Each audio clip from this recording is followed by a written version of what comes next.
Bienvenidos a tu programa Brújula Médica por aquí, por la televisora de la Fuerza Armada Nacional Bolivariana TV FAN. Les habla la Teniente Coronel María del Valle Guerrero, pediatra neumonólogo, y súper feliz porque estoy acá en el estado Bolívar, en Puerto Ordaz, y vamos a hablar hoy de una especialidad súper importante para todos nosotros, como es la medicina interna.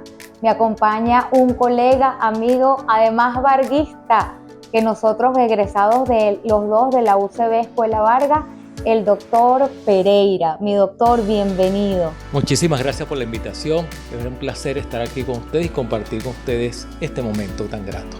Mi doctor, ¿qué es la medicina interna? Mira, la medicina interna es una especialidad médica. No hay que confundirla con la medicina general que nos graduamos todos, sino una especialidad que es un posgrado de 3 años, especializado en la curación, prevención de enfermedades en el adulto, desde los 18 años hasta el infinito.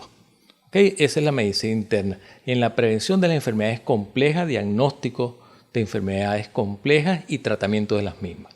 Es muy importante algo que dice nuestro querido doctor, porque fíjense que a veces hay discusiones, disertaciones entre los pediatras y los internistas, hasta qué edad llega la pediatría y desde dónde comienza la medicina interna. Totalmente de acuerdo con mi doctor, la pediatría es justamente hasta los 17 años, 11 meses y 29 días, dándole paso a esta maravillosa especialidad como es la medicina interna. Sí. En cuanto a la prevalencia de patologías, incidencias, hay cambios, porque está egresado de nuestras escuelas de posgrado de la región capital. Hay cambios en las patologías que vemos en las distintas áreas del país, doctor. Sí hay cambios en las patologías, no en las metabólicas, porque sigue siendo la hipertensión y la diabetes las primeras causas de consulta de medicina interna, pero en la parte infecciosa,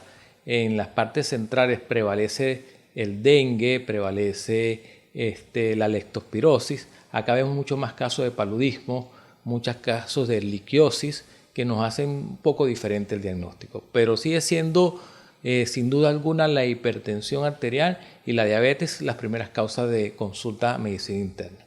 Como estamos hablando, doc, de medicina preventiva, curativa y por supuesto de hospitalización, ¿cada cuánto debería acudir un adulto de manera preventiva a una consulta de medicina interna? Pregunta muy interesante, ¿ves? Cuando es un adulto joven, con una vez cada 2 años, si no hay patologías, es suficiente. Adultos jóvenes estamos hablando de 18 a 40 años. Después que pasamos los 40 años, diríamos es una vez al año al médico hasta los 50. Y después de los 50, cada 6 meses es lo que se recomienda ir hasta, si no hay patología, solamente preventiva, a las consultas de medicina interna. Y a la hora de nosotros como galenos pedir un laboratorio, ¿con qué laboratorio debería acudir un paciente a la consulta de medicina interna? Mira, hemos aprendido en la escuela que los laboratorios deben ser individualizados para cada paciente. Si es un paciente obeso, por supuesto un perfil lipídico donde se pida colesterol, triglicéridos, las fracciones de colesterol, la glicemia, porque la alta prevalencia de diabetes, como te dijo, hay que hacer descarte de glicemia, y uricreatina para ver la función renal. Siempre hemos dicho nosotros que el examen de orina es la biopsia renal del pobre, nos da mucha información cuando sabemos manejarlo bien, y una hematología. Esos son los exámenes que yo le pido a mis pacientes de rutina. Prácticamente el famoso perfil 20 con su perfil lipídico. Con su perfil lipídico. Sabes que el perfil 20 tiene variaciones de acuerdo al laboratorio que lo pida, pero es eso, es un laboratorio sencillo de descarte para descartar las patologías más importantes. Pero yo quiero rescatar también algo que me está diciendo nuestro querido doctor. Usted debe acudir a la consulta del especialista y es el especialista el que les debe indicar qué estudio, porque a veces llega el paciente con un sinfín de estudios o simplemente algo muy pequeño, pero cada estudio es una punción, doctor, que le puede causar dolor y que de repente usted dice, mira, no es confiable este valor, voy a mandártelo a repetir porque no parece que sea adecuado. Además, doctor, también es importante en este momento decirle al paciente que hay exámenes que deben tener una preparación. Eso es importante. No todos los exámenes laboratorios se toman de manera fortuita, sino que necesitan una preparación, a veces de reposo, a veces de ayuno, a veces de una preparación hasta psicológica. Y debe hacerse después que uno examina al paciente. Los exámenes de laboratorio son para confirmar patología o para descartar algunas que uno sospeche, no para pescar patología. Los exámenes de screening son muy pocos los que se hacen. Yo quiero también tomar de las palabras de nuestro querido colega esa edad mágica, los 40 años, el piso 4. Fíjense cómo a partir de los 40 años empieza no solamente a sentirse eso que dicen el almanaque te está tocando, sino que nuestras células van envejeciendo y es allí donde usted debe tomar atención. Y esta vida cotidiana tan acelerada es donde te hace ir menos al médico en esa edad, doctor. Y es donde hemos visto mayor incidencias de infartos.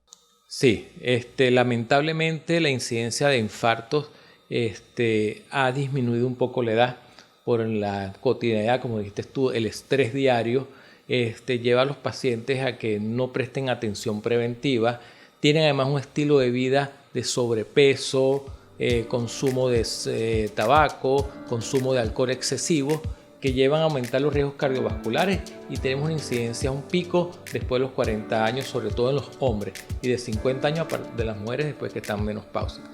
Como tú dices, después de los 40 años comienza un proceso de envejecimiento fisiológico, que lo podemos desacelerar si tenemos buenos hábitos de vida y buenos hábitos médicos. Es así, entonces debemos estar atentos a todo lo que significa los cambios que tengamos. Anoten si usted tiene algo importante que decirle al médico. Y yo quiero decirle a mi doctor que vamos a esperar que evolucione el paciente para nosotros poderle poner atención a algunas patologías. Atentos allí, pero quédense con nosotros por aquí, por la televisora de la Fuerza Armada Nacional Bolivariana, TVFAN, buscando el norte de tu salud. Medicina interna al día.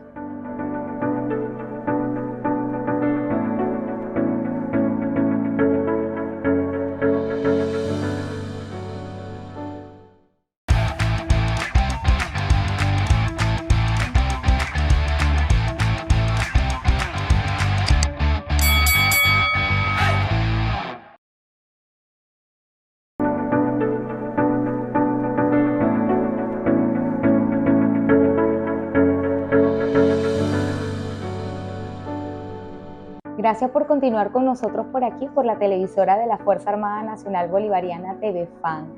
Doctor, las patologías metabólicas, ¿qué es un síndrome plurimetabólico y a qué tenemos que darle nosotros atención?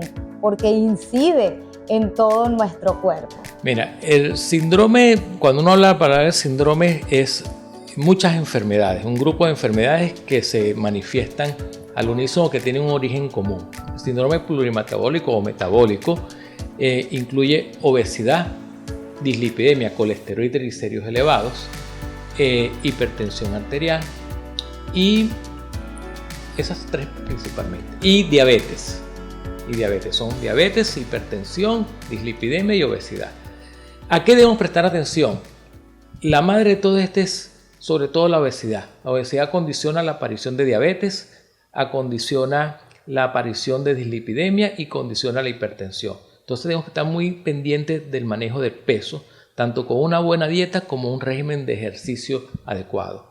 El ejercicio se ha cambiado mucho ahorita. Antes no solamente es cardiovascular, sino hay que hacer ejercicio de fuerza para prevenir la sarcopenia, o sea, la destrucción de la masa muscular. Y hablando de esto, estamos hablando de la edad de los 40 años. Para pasar de los 40 en adelante bien, hay que cuidarse antes de los 40. De los 20 a los 40, y eso es lo que estamos ahorita tratando de promover.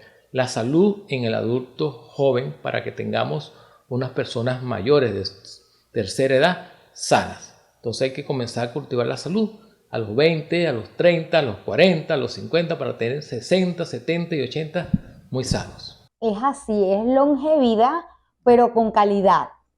que es importante para nosotros. Cuando nosotros hablamos del peso, mi doctor, nosotros generalmente nos regimos por el índice de masa corporal. ¿Cómo le podemos decir a nosotros, a nuestros televidentes, cuándo se deben preocupar porque tengo esos kilitos de más? Mira, el índice de masa corporal, como tú bien lo has dicho, es la medida estándar desde hace muchos años para medir proporción peso-estatura. O sea, es una proporción peso-estatura y no es más que dividir el peso en kilos entre el cuadrado de la estatura. Cuando esa cuenta nos da más de 25, estamos en sobrepeso. Y cuando pasamos de 30, estamos en obesidad. Ya en 25 tenemos que preocuparnos por esos kilitos de más. ¿Okay? Una manera muy fácil también es la regla de a la estatura quitarle el 100 centímetros en pesos. Es decir, si uno mide 1,80, 80 kilos debería ser más o menos la estatura. 5 por encima o 5 por debajo podemos permitirnos para eso. Ya 5 kilos por encima de la estatura ya no están hablando que tenemos un problema de peso.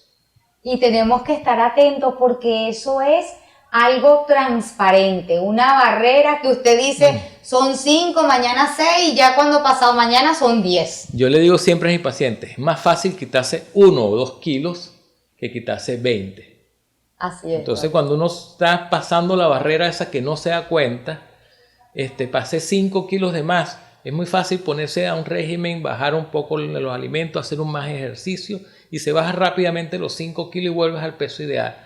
Pero cuando tienes 20 te cuesta más, el sobrepeso te limita más el ejercicio, vienen las excusas y sigues comiendo y no le prestas atención, se hace muy difícil bajar de peso. Es así, pero usted ha dicho, mi querido doctor, que justamente el peso es la madre del desencadenante de las otras patologías. ¿Cuándo preocuparnos por la glicemia? ¿Cuál es el valor real? Porque sabemos que los ecos de la ADA, la Academia Americana de Diabetología, nos dice que ha bajado ese índice o ese valor absoluto en el nivel de glicemia. Mira, los criterios de la ADA no han cambiado en los últimos 5 años para el diagnóstico de diabetes. Es 2 glicemias en ayuna por encima de 126 mililitros por mercurio para el diagnóstico de diabetes. Pero para la normalidad es la glicemia por debajo de 100 en ayunas. Entonces, para decir que está mi glicemia tiene que estar por debajo de 100. Entonces queda esa zona gris que es entre 100 y 125, que hay 2 modalidades, que se puede hacer una glicemia alterada en ayuna cuando es un paciente que amanece con una glicemia por encima de 100, pero por debajo de 126, o intolerancia glucosada, que es aquel paciente que amanece por debajo de 100, pero apenas come algo, la glicemia sube por encima de 140 y se mantiene por encima de 140 a las 2 horas de la ingesta. Entonces son los estados mal llamados o llamados estados prediabéticos. Correcto. Y por eso es importante allí, doctor, hacer esa glicemia basal y la que llamamos postprandial. Es muy importante la postprandial porque la primera glicemia que se altera no es la basal, es la postprandial. Y la recomendación es hacerla con una carga estándar de glucosa de 75 miligramos para ver cómo es la respuesta del páncreas a un insulto por glucosa. ¿Qué es lo que llamamos curva de tolerancia glucosada? Una curva de tolerancia glucosada o una glicemia postprandial postcarga, porque la curva implica hacer cortes a las 30, 60 y 120 minutos. En cambio, la carga es 0 y a los 120 nada más. Correcto. Doctor, ¿y por qué a veces se pide insulinemia? Mira, eso es un tema debatidísimo entre las academias de endocrinos, tanto las academias de medicina interna.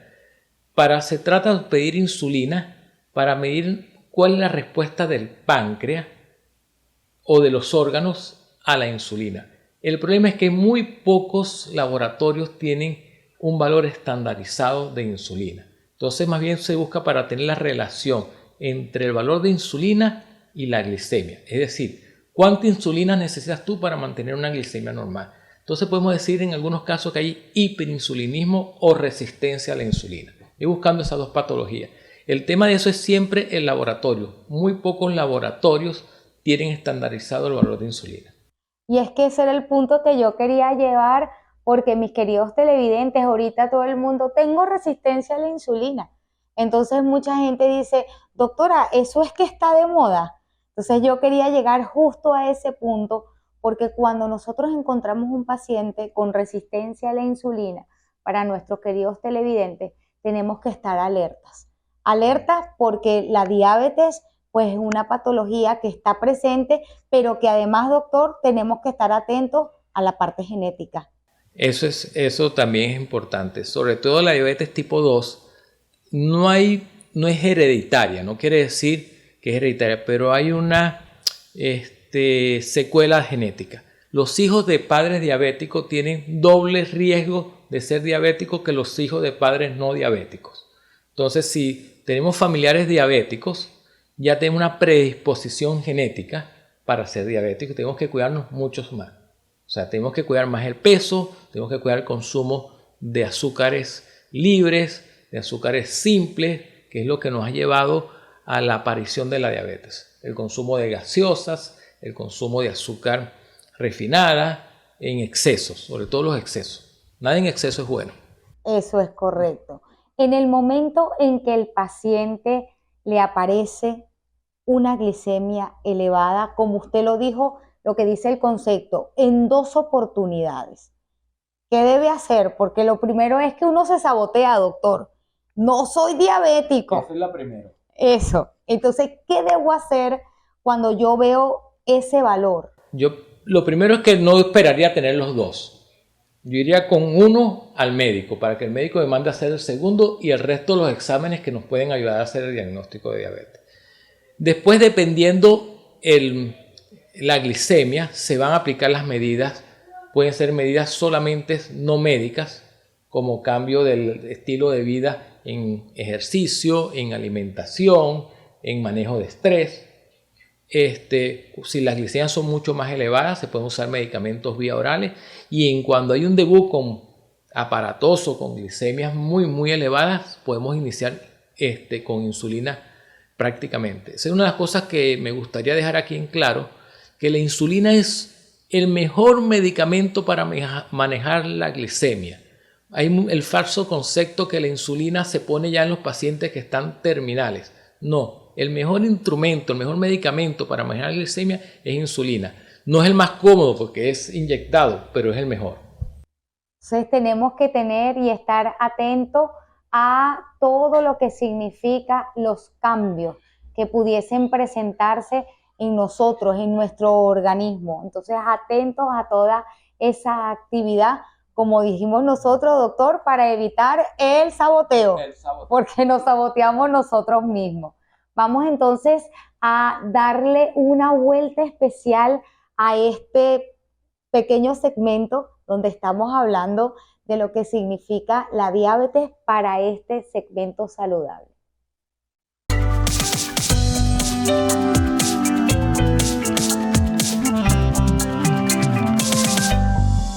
Cuando esté eligiendo o creando un plan de alimentación para la diabetes, es importante tener en cuenta la forma en que los distintos alimentos afectarán sus niveles de azúcar en la sangre y sus metas en cuanto a la pérdida de peso de ser necesario. También se aconseja a las personas con diabetes que limiten o eviten los alimentos procesados. Por ejemplo, en lugar de comer la pasta normal, puede elegir pasta integral o fideos vegetales. También puede comer arroz integral en lugar de arroz blanco.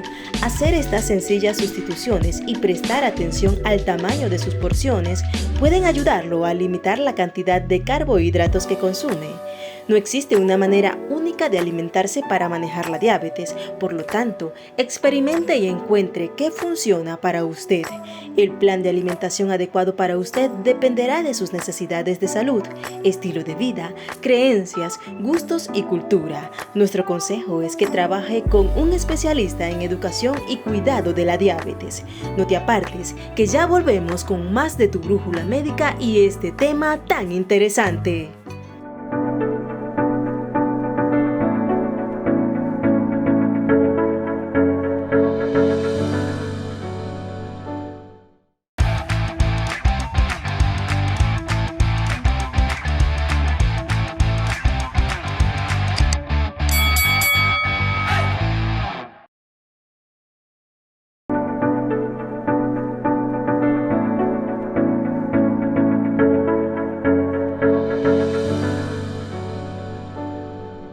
Gracias por continuar con nosotros por aquí, por la televisora de la Fuerza Armada Nacional Bolivariana, TV FAN. Y les confieso que este programa ha sido espectacular porque estamos hablando de temas que están a la vanguardia. Doctor, glicemia elevada en 2 oportunidades, diagnóstico de diabetes mellitus tipo 2. Porque si nos situamos en la 1, eso es otro programa, así que me lo llevo para Caracas a hablar de eso. Mi doctor, signos y síntomas de diabetes. Signo está clásico. ¿Por qué consulta el paciente? El paciente consulta primeramente por pérdida de peso y siempre piensa que tiene un cáncer.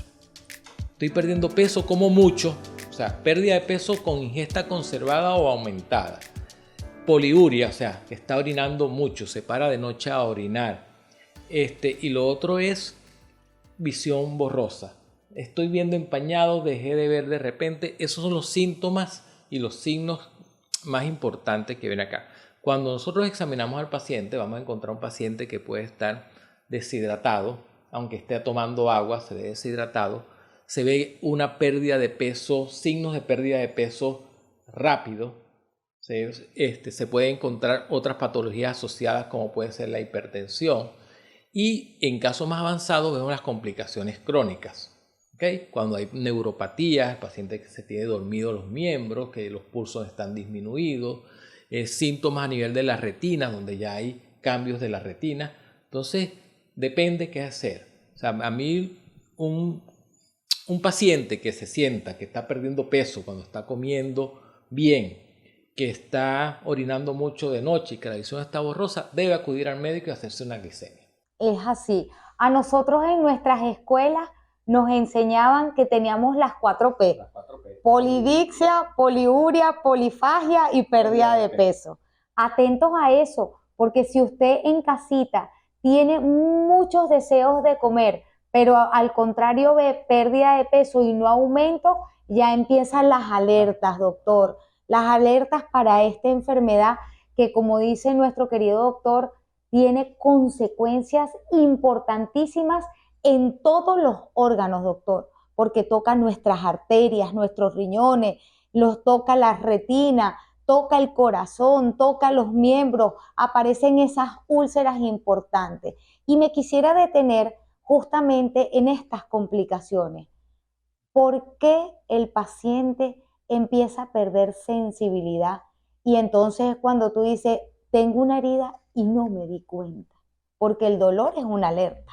El dolor es un signo de alerta, es una defensa del organismo y se pierde como consecuencia del azúcar, de la glicemia, va glicosilando los nervios, se van haciendo, digamos, los nervios son como un cable que conduce electricidad y que pierde la cubierta y es un cable pelado que tienes allí, ya deja de conducir esa electricidad y comienza a tener lo que se llama neuropatía diabética. Entonces el paciente se da golpes, no siente. A veces yo he visto pacientes que se han clavado una tachuela, no siente. Y esas son las puertas de entrada para infecciones. El pie diabético no es solamente neuropatía, no es solamente glicemia, es un conjunto. Además, la circulación se va haciendo mala, como tú lo dijiste. La diabetes es una enfermedad que afecta todo. La circulación, la inervación, la glicolización de las proteínas. Entonces el paciente no siente, tiene una mala circulación, se va haciendo una úlcera, la úlcera se sobreinfecta, como las bacterias le gustan lo dulce y el paciente tiene mucho azúcar, prolifera mucho más rápido y es un caso bien importante. Hay que ser además muy acucioso en el tratamiento del pie diabético.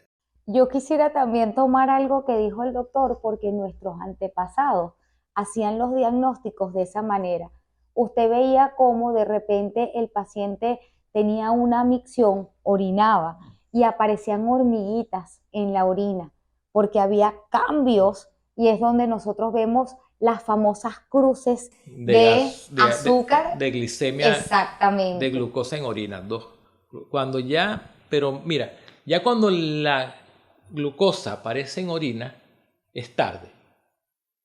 Porque ya quiere decir que está alrededor de 200 la glicemia. Y como te dije, queremos buscar el paciente que está por encima de 100 y por debajo de 126. Correcto. Entonces, sí, ya es una alerta. Cuando dice, mira, orinó y llegaron las hormigas, eso es una alerta para acá, pero no deberíamos enfocarnos en ese paciente, porque ese paciente ya está por encima de 200 la glicemia. Deberíamos enfocarnos en el paciente que está sintiendo síntomas más vagos, que está comiendo, que está perdiendo peso poco a poco, que se siente mareado, cansado, fatigado. Esos son los pacientes que debemos buscar. ¿Y por qué, doctor, nosotros podemos tener también, aparte justamente de lo que es la úlcera, de esa pérdida, el paciente cicatriza más lento? Ahí te dice, por ejemplo, no, yo tengo un vecino que se cortó, pero esa herida tardó años en cicatrizar. Mira, como te lo dije, porque la diabetes no afecta solamente el nervio, sino la circulación. Si tú no tienes una buena circulación, no puedes cicatrizar bien. También afecta a las demás células, que también están enlentecidas por el exceso de azúcar. Entonces la cicatrización es un signo de nuestra vida. Tenemos que estar atentos a todo esto que está ocurriendo en nuestro organismo. Doctor, y yo quisiera pasar a mis compañeros de producción para que me hablen de este dato curioso. Y en breve, cuando regresemos, les doy las redes sociales, que aquí este teléfono lo que está pidiendo son las redes sociales de nuestro gran invitado.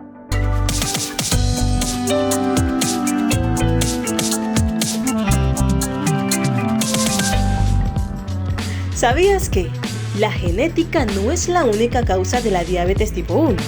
La causa de la diabetes tipo 1 se ha cuestionado durante décadas. De hecho, aunque con frecuencia se supone que es completamente genética, las investigaciones han descubierto que aproximadamente el 93% de los casos de diabetes tipo 1 se dan en personas sin antecedentes familiares de esta enfermedad. Sigue a tu brújula médica para más tips curiosos. No te apartes, que ya volvemos.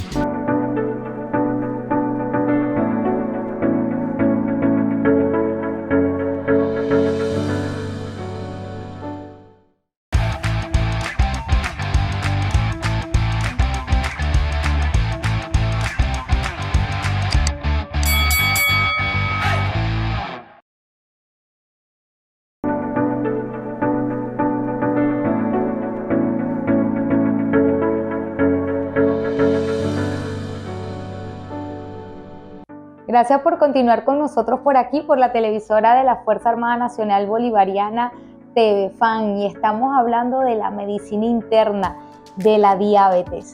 No puedo terminar este tema importante, mi querido doctor, sino alertar a la población a lo que es la ingesta, a lo que me conduce a un fenómeno de diabetes mellitus.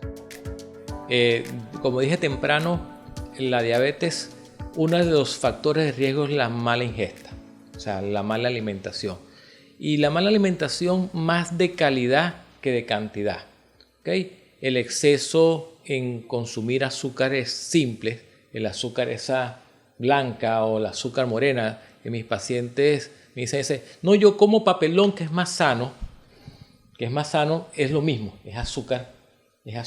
O tomo muchas gaseosas, o como muchas harinas y no consumimos suficiente fibra, no consumimos vegetales verdes, no consumimos proteínas, y eso nos hace que nos aumente el índice glicémico de los alimentos y nuestro páncreas esté funcionando de manera más forzada, por decirlo de una manera coloquial, y a un momento va a llegar que el páncreas deja de producir insulina y vamos a tener los niveles de glicemias elevados. Es así, nuestro páncreas se cansa y obviamente puede ser una alteración como es la patología. Pero doctor, también esta alteración del ejercicio no adecuado o simplemente no hacerlo y una dieta inadecuada me lleva también a otra patología importante para la medicina interna, como es la hipertensión arterial.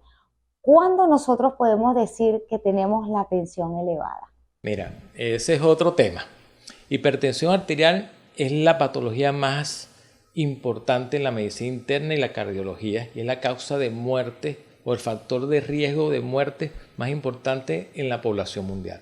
Cuando decir que eres hipertenso, hay que medirse la presión de una manera adecuada con un tensiómetro, el sfigmomanómetro adecuado, preferiblemente de mercurio, manual, y tener cifras tensionales por encima de 130 la sistólica y por encima de 80 la diastólica. Por debajo de esos estamos normal. De hecho, ahorita el parámetro es de normalidad o de óptima, es por debajo de 120 la sistólica y por debajo de 70 la diastólica. Eso es lo que se está buscando como óptimo. Después, para decir que es hipertenso, tienes que tener por encima de 140 la sistólica y por encima de 90 la diastólica, o sea, la alta y la baja. Ese espacio gris que queda entre 130 y 140 se llaman ahorita tensión normal alta. Pero ya es un factor de riesgo, como hablamos de prediabetes, lo que antes llamaban prehipertensos. Entonces, en esos momentos hay que tomar medidas para corregir la hipertensión. Y una de las medidas más importantes es disminuir el consumo de sal. El consumo de sal, los venezolanos lamentablemente nuestra dieta es salada. Así es. El consumo de sal es importante. Por eso es que estamos viendo por allí muchos productos alimenticios que dice libre de sodio. Libre de sodio. Estamos todos en pro de la salud, así que bajar el azúcar y bajar la sal, doctor, definitivamente. Hay una patología que siempre nos llama la atención, que es la hipertensión inducida por el embarazo. ¿Todas nuestras madres que han tenido ese diagnóstico son hipertensas? No, no necesariamente. La hipertensión inducida por el embarazo es una patología aparte. ¿Es un factor de riesgo para después quedar hipertensos? Sí, pero es una patología aparte. Todavía no se sabe cuál es la fisiopatología, porque durante el embarazo algunas mujeres pueden tener cifras tensionales elevadas, asumadas a otros cambios patológicos como pérdida de proteínas por los riñones o edema en los miembros inferiores, y se hace la preeclampsia, la famosa preeclampsia. Pero no son iguales. Además, los valores diagnósticos son un poco diferentes, porque la embarazada de por sí más bien es hipotensa, le tiende a bajar la tensión normalmente. Cuando sube es una patología de riesgo que pone tanto en riesgo a la madre como al bebé. Así, doctor, como hablamos de signos y síntomas en el paciente diabético, ¿cuáles serían los signos y síntomas en un paciente hipertenso? Aquí hay un problema. La mayoría de los pacientes hipertensos son asintomáticos, es decir, no sienten nada. Y si no van al médico para que lo chequeen, no van a saber que son hipertensos, sino cuando es muy tarde y hay daño al corazón, a la retina o a esto. Los síntomas clásicos que los pacientes refieren cuando se dan cuenta es dolor de cabeza, sensación de opresión en el pecho, sensación de los oídos tapados. Esos son los síntomas clásicos que dice el paciente hipertenso.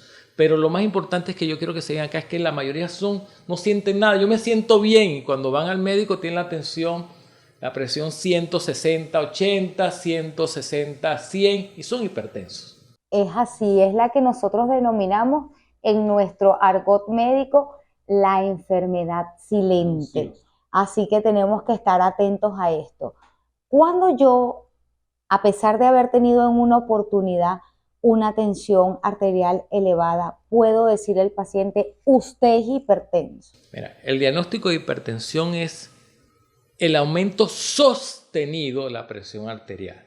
Porque si ahorita que hay un terremoto y nos toman nosotros la tensión inmediatamente, los 4 seguramente tenemos la presión alta y no vamos a ser hipertensos. Eso fue una respuesta fisiológica a un estrés agudo. Pero el aumento sostenido, que después que pasó el evento mantenemos esas cifras tensionales elevadas, entonces sí decimos que es hipertenso. Por eso los médicos me han dado mucho el monitoreo ambulatorio. Tómese la presión en su casa o 2 veces al día y vaya anotando durante una semana, y es que vamos a tomar un promedio de esa presión para tomar eso. O ponemos el famoso mapa, que es el monitoreo ambulatorio con un corte de presión que uno manda a poner. ¿Cuál de los dos es más certero, doctor? ¿El mapa o tomarse la tensión 2 o 3 veces al día? Mira, el mapa te da la ventaja, que es un aparato digitalizado que te va a monitorizar cada media hora o cada hora, dependiendo de cómo tú lo programes, la presión arterial durante 24 horas, y vas a ver cómo está durante el sueño, cómo está durante el ejercicio, cómo estás comiendo. El monitorizado ambulatorio tiene las desventajas que dependen de una persona que tienes que saber que sepa tomar la presión adecuadamente. Pero tiene la ventaja que es más prolongado en el tiempo. Lo puedes hacer por 7 días, es menos costoso y los dos te pueden hacer el diagnóstico. Ajá, y ahí entonces yo quiero, mi doctor, que hablemos de la tensión arterial en cuanto a la parte diagnóstica. Pero antes, por favor, deme sus redes sociales porque el tiempo aquí se nos va como oro. Mira, yo me publico solamente en Instagram bajo el nombre de Dr. Rubén Pereira. Dr. Rubén Pereira. Perfecto, y yo quiero que se queden aquí con nosotros por la televisora de la Fuerza Armada Nacional Bolivariana porque vamos a hablar de qué uso, el monitoreo digital o el famoso esfingomanómetro. Quédate por aquí con nosotros por la televisora de la Fuerza Armada Nacional Bolivariana TV FAN, que seguimos buscando el norte de tu salud.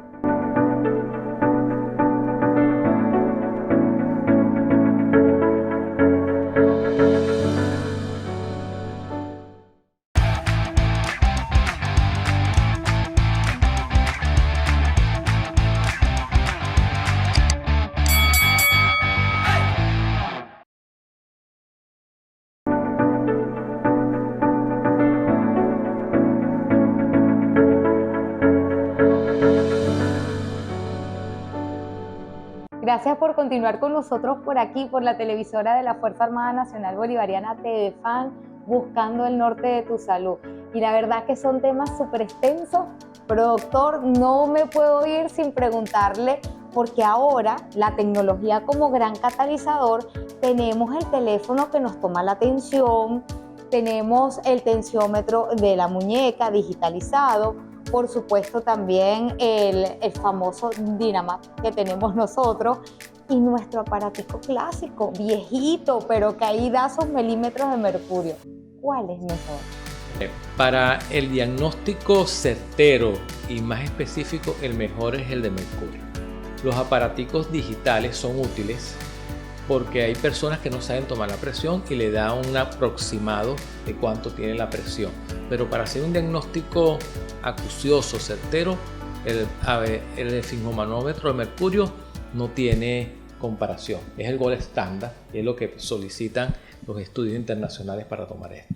Y yo quiero que estén atentos a estas dos patologías, porque son dos patologías que tienen incidencia en el organismo y pues me desencadenan estos síndromes plurimetabólicos. Doctor, pero no me puedo ir sin hablar un poquito de los lípidos, triglicéridos y colesterol. ¿Afectación o impacto en el organismo? Mira, los triglicéridos son 3 azúcares unidos a una grasa. ¿Okay? Ese es para hacer un concepto. O sea, son más azúcares que grasa y tienen que ver más con las comidas que son con carbohidratos. ¿Okay? Su afectación en el impacto de la salud cardiovascular, cada día se está descubriendo mayor impacto. Antes no se le da tanta importancia, pero en los últimos años se le ha dado importancia de mantenerlo bajo control. Pero sí tiene mucha importancia en una patología que es grave, como es la pancreatitis. Los triglicéridos altos son un factor de riesgo para pancreatitis. Colesterol es otro mundo. En años recientes cada vez se vienen bajando los niveles de colesterol como normales, que si el colesterol bueno, que si el colesterol malo, y ahorita están las apoproteínas, que son lo que verdaderamente dice cuál es el riesgo. O sea, el colesterol es un riesgo de tener enfermedad arteriosclerótica, que no es más que la acumulación de colesterol o de placa de colesterol en las arterias, que nos va a llevar el riesgo de infarto y de enfermedad vascular cerebral. Entonces, es un factor que está muy en discusión, que hay que individualizar a cada paciente. Eso es importante con el colesterol. El colesterol de un paciente diabético tiene que ser más bajo que un paciente no diabético. El colesterol de un paciente hipertenso debe ser más bajo que un paciente no hipertenso.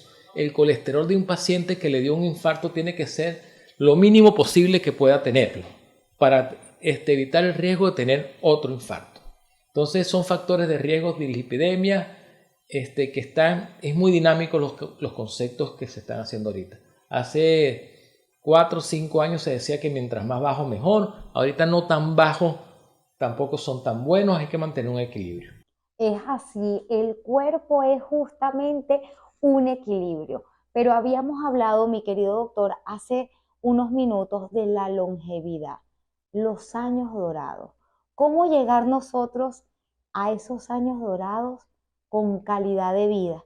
Porque debe ser así, lúcidos, con ejercicio, con actividad, pero con calidad de vida.